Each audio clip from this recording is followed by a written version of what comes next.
À la base, je suis ingénieur de génie civil, bac plus 5 formé à l'École nationale supérieure des travaux publics au Cameroun. En cinquième année, j'ai fait une spécialisation en géotechnique. Et voilà.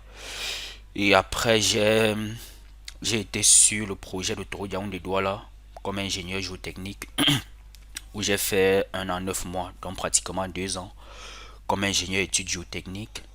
Ensuite, j'ai voulu voir ce qui se passe sur d'autres cieux, donc je suis venu en France où j'ai fait un master 2 en ingénierie géotechnique et hydraulique à Polytech Lille.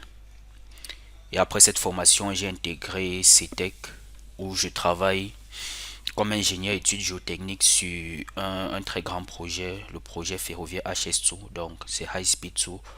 C'est, je pense, actuellement le plus gros projet ferroviaire dans l'Union européenne qui, qui va relier, en fait c'est la phase 1 actuellement, ce qui va relier Londres à Birmingham. Donc on est en train de travailler sur la phase 1, la phase en bleu. Et c'est un projet très intéressant.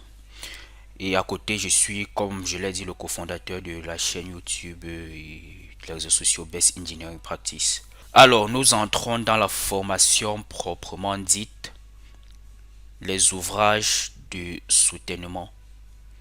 Déjà, il faut comprendre le cadre normatif du métier dans lequel nous exerçons, celui de la géotechnique. C'est un métier dans un grand ensemble qui est le BTP, les bâtiments et les travaux publics. Donc, l'ingénieur de génie civil, il y a plusieurs autres champs d'application. Il y a les ingénieurs structure, les ingénieurs en topographie, les géomètres et tous les autres corps de métier. Donc, chaque corps de métier en fait est encadré par des lois, des normes. Et dans l'Union européenne, il y a ce qu'on appelle les Eurocodes qui encadrent en fait la méthodologie de conception des ouvrages dans les travaux publics. Les Eurocodes, ça va de 1 à 9, les Eurocodes. La majeure partie sont les Eurocodes des ingénieurs en structure, donc l'ingénieur de génie civil, comme on les appelle vulgairement. Et nous, les ingénieurs géotechniques, nous qui nous intéressons au sol, à l'interaction sol-structure, l'Eurocode qui nous intéresse donc, l'outil normatif qui nous intéresse pour le dimensionnement de nos ouvrages, la conception de nos ouvrages, c'est l'Eurocode 7. Pour ceux qui connaissent un peu de droit, c'est un peu comme la Constitution. Ou bien on va prendre ça comme étant un décret, le décret présidentiel au niveau de l'Europe. Donc toute l'Europe doit se conformer à, à cette loi-ci. Toute l'Union européenne doit se conformer à l'Eurocode 7 en termes de dimensionnement d'ouvrages géotechniques. Maintenant, lorsque il y a un décret présidentiel, il y a des arrêtés ministériels qui disent l'application du, du décret présidentiel parce que le décret il est général. Donc l'Eurocode 7 c'est général. Ça donne les dispositions générales à respecter. Maintenant, il y a des applications nationales qu'on peut appeler, on peut voir ça comme des arrêtés s'il faut regarder du point de vue politique, où chaque pays en fait prend les règles générales énoncées par l'Eurocode 7 et applique ces règles-là pour leur contexte précis, leur contexte national. Donc à partir de là, il y a ce qu'on appelle les normes nationales pour chaque pays. Et c'est à partir de là que vous allez voir les NFP 94, ainsi de suite. En fait, ce sont les normes d'application nationales. Donc NF, c'est normes françaises. Donc ce sont les normes d'application françaises sur l'Eurocode 7, par exemple, pour le cas des ouvrages géotechniques.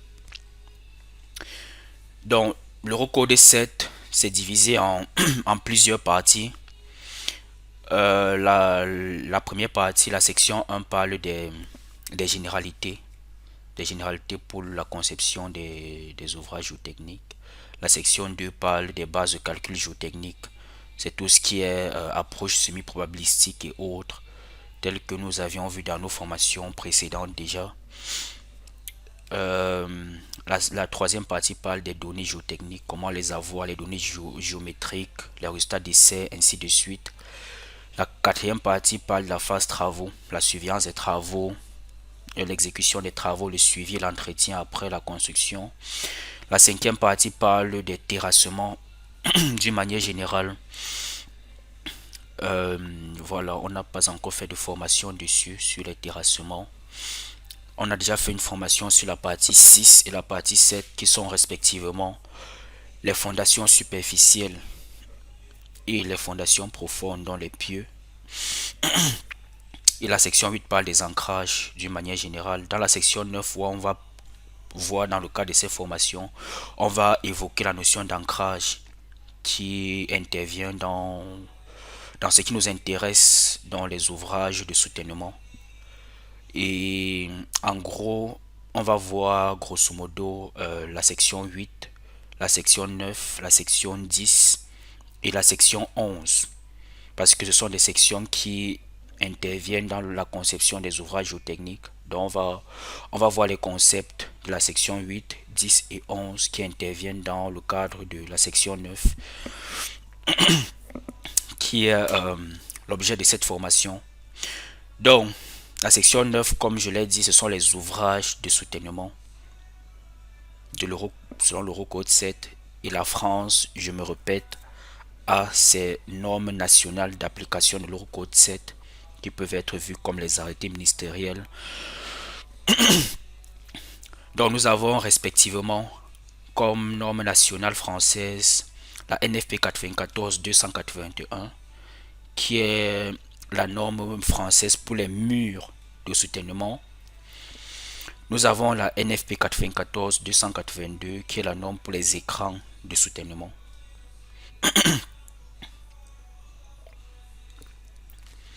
Ce sont ces deux normes que nous allons voir.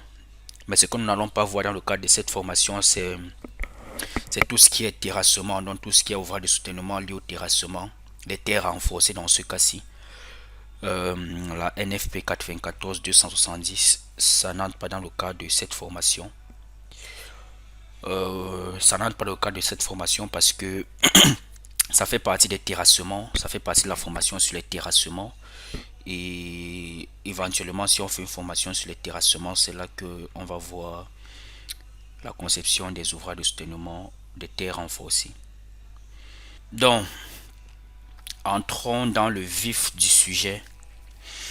On a vu tout à l'heure dans la slide précédente que pour les ouvrages de soutènement, il y a trois grandes catégories. Donc, on sait très bien que les ouvrages de soutènement, déjà, ce sont des murs qui permettent de contenir des terres, donc de résister à des poussées de terre d'une manière générale. C'est-à-dire, lorsqu'on veut faire un déblai, un remblai, ou bien on veut construire un ouvrage souterrain, dans tous les cas, on va enlever de la terre, on va créer une pente ou bien un talus, et forcément, ce vide créé va produire des poussées de terre. Et maintenant, notre but, c'est de pouvoir résister à cette poussée de terre. Donc, d'une manière très simple, c'est comme ça qu'on peut définir un ouvrage de soutènement.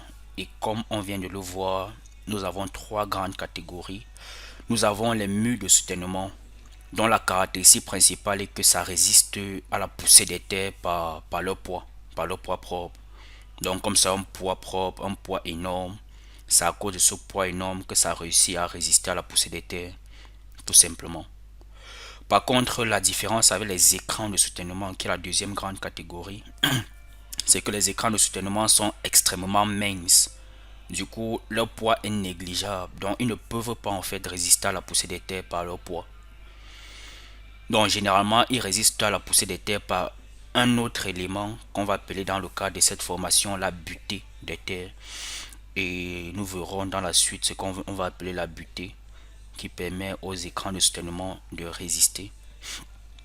Et finalement, les massifs de terre ancrés qui ne seront pas abordés dans le cadre de cette formation, en fait, c'est tout simplement les massifs de sol renforcés qui peuvent être constitués d'éléments renforcés tels que les armatures métalliques, les barres.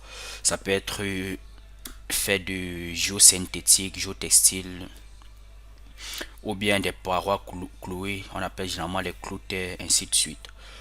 Donc voilà les trois grandes catégories d'ouvrages de soutènement.